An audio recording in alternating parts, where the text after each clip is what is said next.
Adrián Ramírez, presidente de la Liga Mexicana por la Defensa de los Derechos Humanos, a propósito de los saldos del viejo régimen y que nos está precisamente nos va a presentar una información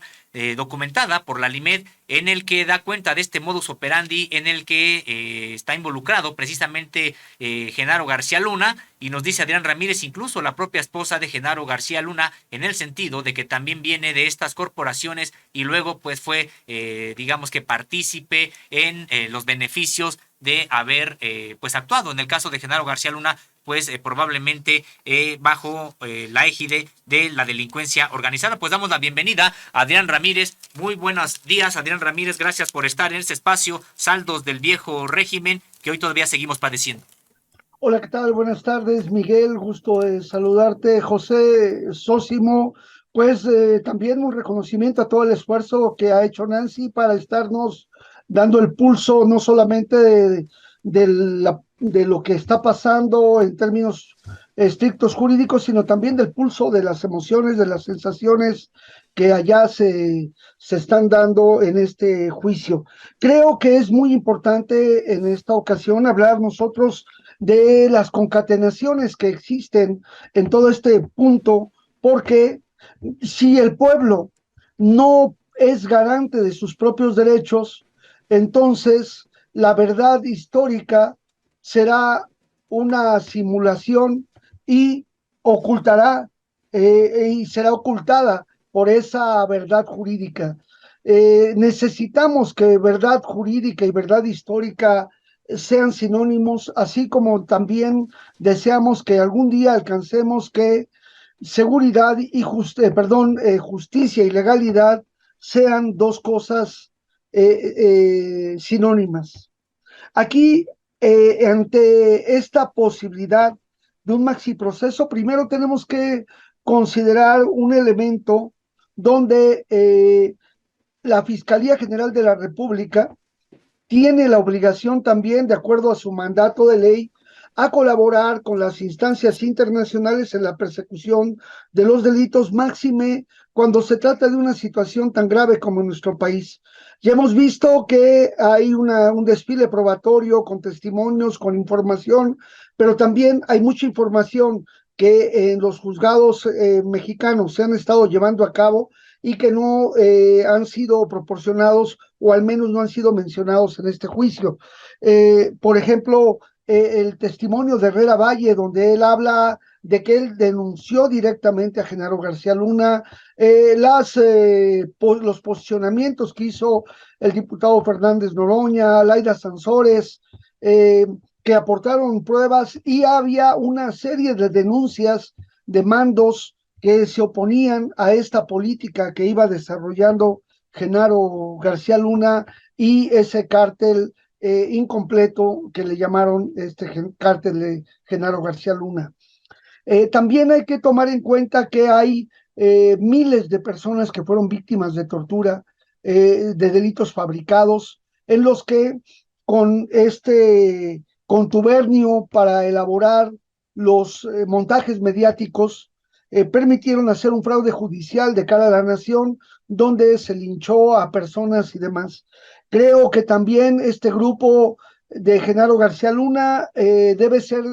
vigilado por, el, por las autoridades mexicanas en términos de la investigación de los delitos y aportar todo el caudal probatorio que en este juicio se tiene, pero también incorporar todos los elementos que en diversos juicios, en diferentes juzgados de todo el país, se han hecho en relación a las denuncias en contra de Genaro García Luna y todos sus subalternos, porque llegó también a mandos medios y agentes policiales que ejecutaban órdenes en esta situación de delincuencia organizada.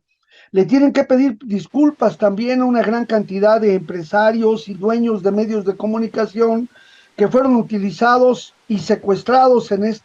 con este grupo de delincuencia organizada, que con la finalidad de magnificar sus alcances hacían en contra de ellos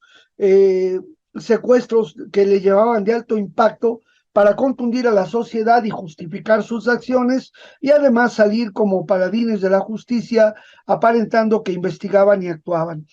Creo que también es importante que se entienda esta contradicción que hay entre la comunidad judía, que era afectada por estos grupos de secuestradores organizados desde la alta autoridad y, y que por otro lado hacían grandes negocios con la venta de equipos, de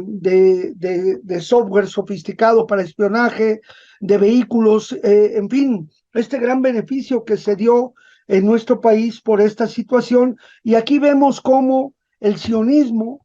actuaba también en contra del semitismo y curiosamente se ejercía un antisemitismo sionista en contra de la población judía en México, que muchos de ellos fueron secuestrados y después eh,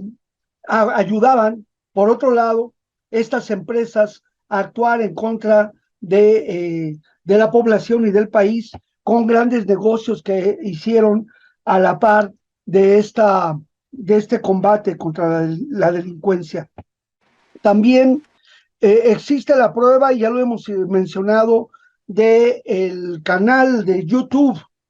de la presidencia de la República de Felipe Calderón Hinojosa, donde se exhibieron cientos de personas que eran presentadas, incluso mencionando que eran confesas de haber cometido delitos graves y que en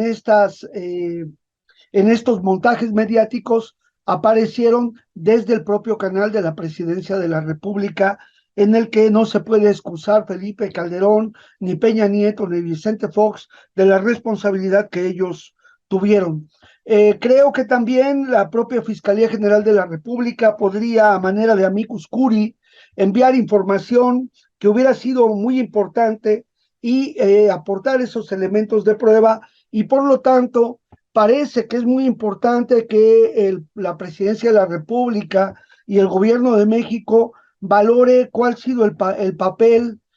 que pareciera ser también de encubrimiento por parte de las autoridades máximas de la Fiscalía General de la República, que han quedado calladas y omisas ante toda esta situación, y que de acuerdo a la propia normativa con la que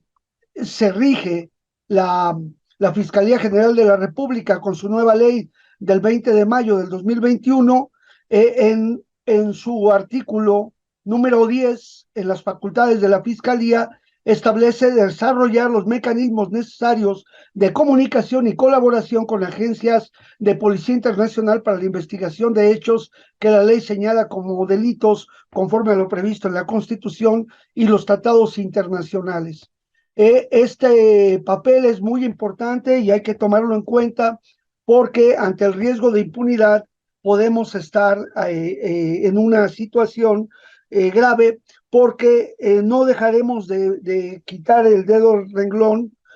por mencionar que desde nuestro punto de vista el modelo de justicia de Estados Unidos es una justicia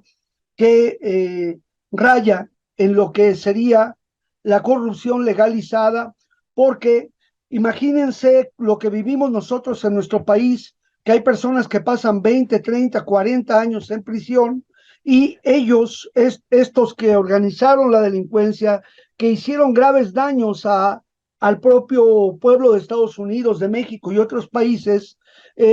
con acuerdos de colaboración, logran evadir la acción de la justicia, e incluso vemos cómo el tema grave de las drogas no deja de fluir como un comercio con un enriquecimiento muy grande para este necrocapitalismo o capitalismo zombie, en el que la población es diezmada porque hay una alta rentabilidad del negocio de las drogas, y por lo tanto somete a los pueblos a esta situación. En Adrián este, Ramírez, sí, por favor, Adrián Ramírez, presidente de la Alimed, te saluda sí, Miguel Vadillo. sí, Adrián, Miguel. aquí los reporteros de Contralínea, igual como muchos mexicanos, consideramos que el jefe de este cártel, que en este caso, en este organigrama que hicieron desde la Presidencia de la República y que se desprende de las investigaciones que han hecho varias autoridades mexicanas, era Genaro García Luna. Sin embargo, nosotros consideramos que realmente el jefe de este cártel de exfuncionarios corruptos es Felipe Calderón Hinojosa, quien es cómplice, socio de Genaro García Luna, quien permitió todos estos delitos ya acumulados que se han mencionado en el juicio que se lleva a cabo en Nueva York, pero también en los expedientes que se tienen abiertos aquí en México. Y en ese sentido, Adrián, tú que eres un experto en la defensa de los derechos humanos, como bien sabes, hay varias acusaciones, varios casos abiertos que se han presentado en la Corte Penal Internacional de La Haya en contra de Felipe Calderón Hinojosa, precisamente por esta guerra contra el narcotráfico que provocó, por este ciclo de asesinatos, matanzas y violaciones a los derechos humanos que sucedieron en México durante su sexenio, y que varias organizaciones civiles y defensoras de derechos humanos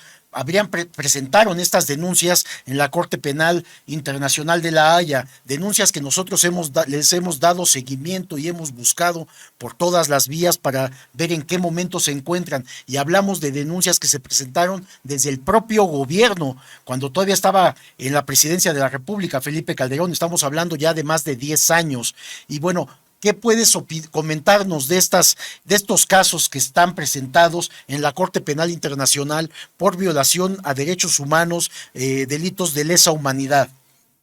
Sí, es muy importante esto que acotas, Miguel. Es cierto que hay estos recursos que han sido presentados ante la Corte Penal Internacional. Aún todavía no hay una determinación para un informe intermedio por parte de la Fiscalía de la Corte. Sin embargo, hay una gran cantidad de información. Incluso esa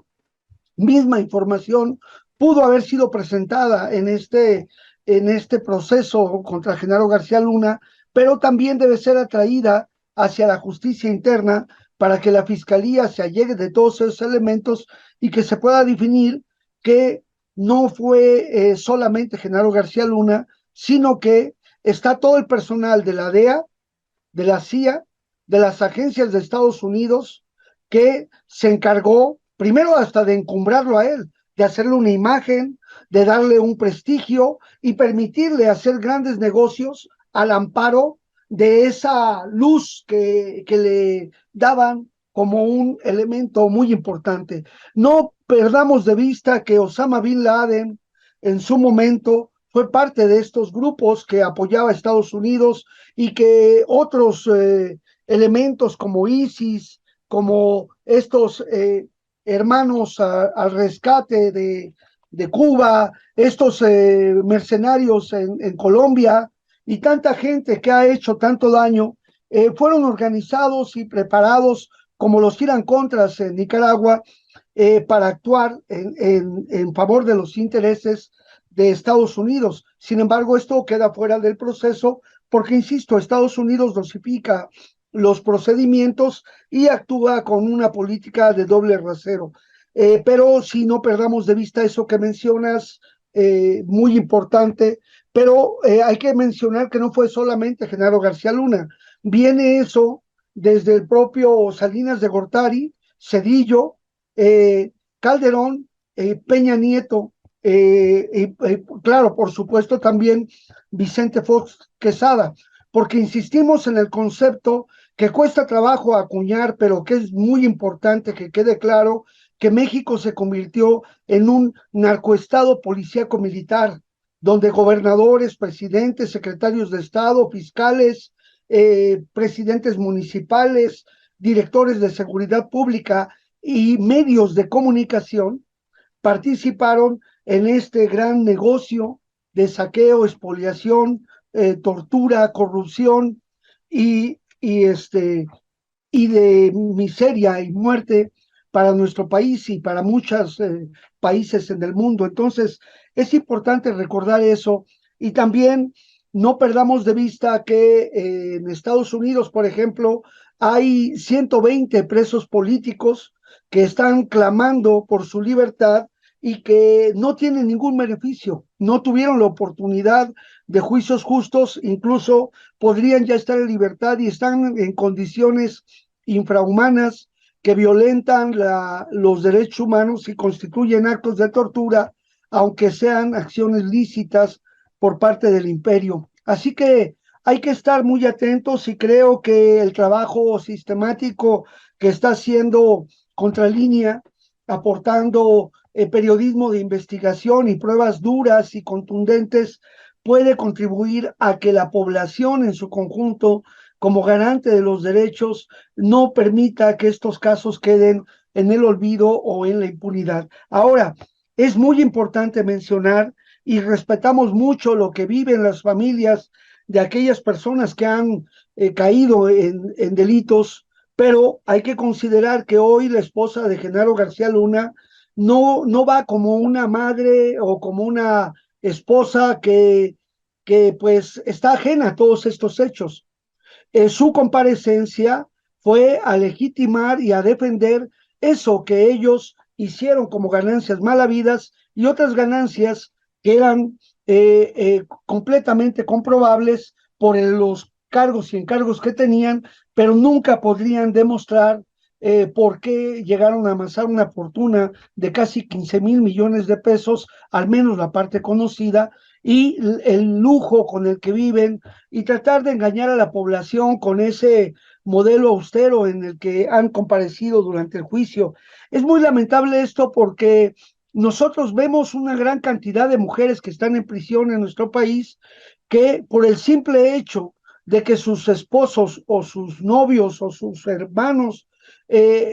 participaron en un grupo de secuestradores y obligaban a ellas a que les dieran de comer a las personas secuestradas, no salían ellos a cuidar un lugar, no iban a otro lugar, sino ahí mismo en sus propias casas les obligaban a proveerles de alimentos a los secuestrados, están purgando cadenas muy altas. Recordemos el caso de los integrantes relacionados a la organización campesina de la Sierra del Sur. Ahí hay unas mujeres que están presas hoy a 20 años porque lo único que dicen que hicieron fue haber preparado alimentos y eso no está demostrado porque fueron víctimas de tortura y sin embargo ahí siguen en prisión. ¿Cuántas y cuántas mujeres están hoy, a pesar de que hay un modelo que busca una aplicación de la justicia con enfoque de género y no son liberadas por estos modelos que eh, por encima del sexismo aplican además el clasismo. Y aquí vemos este elemento de clasismo muy importante que aplican en el caso de Genaro García Luna y que a su esposa, como a las de muchos grandes capos, les dan como cuestiones muy, o les exoneran o les permiten seguir haciendo su vida, cuando en realidad incluso las unidades de inteligencia financiera les han vinculado con empresas que se dedican a lavar el dinero fruto de estos delitos. Sí, Adrián Ramírez, pues preguntarte sobre este modus operandi, ¿en qué sentido? En el sentido de que no se trataron de casos aislados, que dijéramos, bueno, se fabricaron algunos culpables de manera aislada, hubo una persecución, una violación de derechos humanos de manera aislada. Tú hablabas de modus operandi durante este sexenio que encabezó en materia de seguridad Genaro García Luna y pues sí, cuyo jefe era el titular del Poder Ejecutivo, Felipe Calderón. Hablas de un modus operandi. ¿Por qué un modus operandi? Porque si estas organizaciones estaban encargadas de procurar seguridad y favorecer la justicia, en realidad tenían un modus operandi? ¿Hay cifras que pudieran corroborar esto que comentas, que se trata de un modus operandi de tortura y de fabricación de culpables? Sí, eso, Simón, qué bueno que lo estás mencionando. Aquí hay que tomar en cuenta una cosa, simplemente, así con datos empíricos, vemos cómo uno de los delitos que rápidamente disminuyó en nuestro país, casi de manera mágica, fue el delito de secuestro.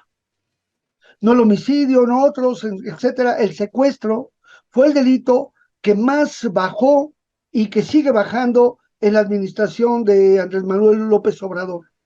Y esa es una prueba inequívoca de que ellos organizaron a la delincuencia y organizaron la industria del secuestro para precisamente a través de ese delito de tan alto impacto que contunde a sectores de la sociedad, poder implementar esta política de terror, muerte, militarización, ejecución extrajudicial,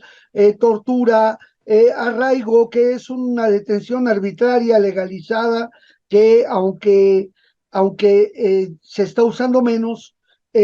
todavía sigue vigente. Y sobre la base de eso, para poder encubrir a todos los grupos que ellos organizaron para delinquir, entonces lo que hacían era torturar a personas, inducir a los testigos para que pudieran actuar, y por eso escogieron a personalidades que podrían elevar su voz, y entonces eso hacía que se organizaran. Pero también organizaron a grupos de familiares de nuevas organizaciones que aparentemente desde la sociedad civil clamaban por acciones más enérgicas en el combate a la delincuencia.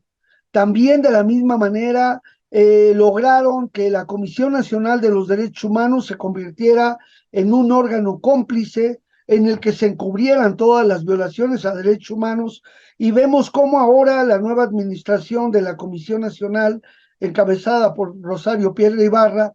está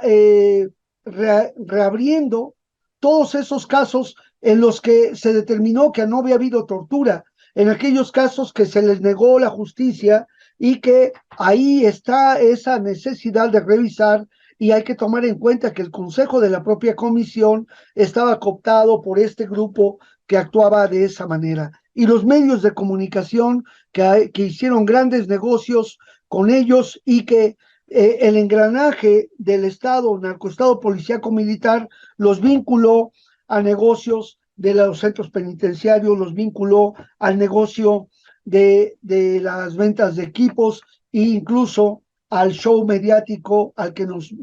vimos expuestos. En este orden de cosas, era muy fácil. Primero lo que hicieron fue cambiar la ley y crearon la Policía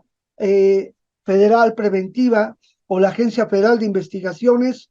y le quitaron a la Policía Judicial la labor de auxiliar del Ministerio Público para dárselo a estas policías y también al ejército. Lo que hicieron fue crear leyes secundarias a modo para que las personas que debieran ser puestas de inmediato ante la autoridad competente fueran llevadas a los recintos de las policías, aparentemente para perfeccionar la investigación, para constatar la integridad física, pero en realidad los centros de mando de la policía y los cuarteles militares y los vehículos en los que transportaban a las personas eran centros de tortura, donde durante algunas horas se les torturó y se les obligó a aceptar una serie de delitos. Esos partes informativos eran convalidados por el Ministerio Público y después por jueces que aceptaban y determinaban legales detenciones, a pesar de que los partes informativos de puesta a disposición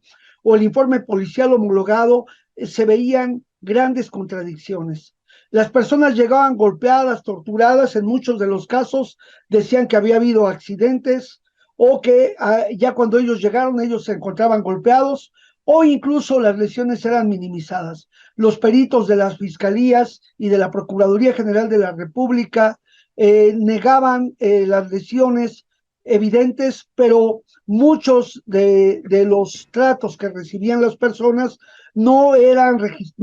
producían lesiones visibles, y sin embargo los dictámenes periciales no eran acuciosos y se permitía eso. No se fotografiaba la integridad de las personas, y se ponderó mucho crear videos en los que las personas eran exhibidas aceptando haber participado en actos delictivos. Las personas, muchas de las veces, muchos de los grandes casos, y de estos tenemos alrededor de 120 en la Alimed, eran presentadas ante la autoridad, ante los medios de comunicación, sin que aún fueran puestos a disposición de la autoridad competente. Y sobre esto, sobre declaraciones públicas aceptando la comisión de delitos, entonces de alguna manera los jueces se veían como secuestrados, por el montaje mediático que ya había condenado a las personas que fueron presentadas, y entonces ya todo lo demás era un simple montaje o un circo para generar verdades jurídicas que distaban mucho de las verdades históricas. Genaro García Luna y su equipo tenían incluso acceso a vehículos militares, a vehículos, a aviones, helicópteros, en los que ellos trasladaban a las personas de los distintos lugares para aprovechar ahí, poderles torturar y lograr hacer las investigaciones a modo, de las cuales hay miles de personas que hoy difícilmente van a poder salir, a pesar de la voluntad reflejada por el gobierno de México a través de los decretos de preliberación y de amnistía. Sin embargo, pues la manera en que fueron diseñadas estas normas y los expedientes jurídicos que les acusan, pues les niega la posibilidad de salir, pero sobre todo por las sanciones tan altas que producían, porque el negocio está entre más presos haya, y se cobra entre 3,000 a 6,000 pesos por cada preso, pues el negocio es redondo. Son hoteles 5 estrellas que están siempre llenos, a pesar de que todo esto que le cobran al erario, los familiares tienen que pagar la alimentación, tienen que pagar la medicina, etcétera. Es una situación bastante grave que distorsionó mucho el modelo de persecución de los delitos y de la impartición de justicia en México.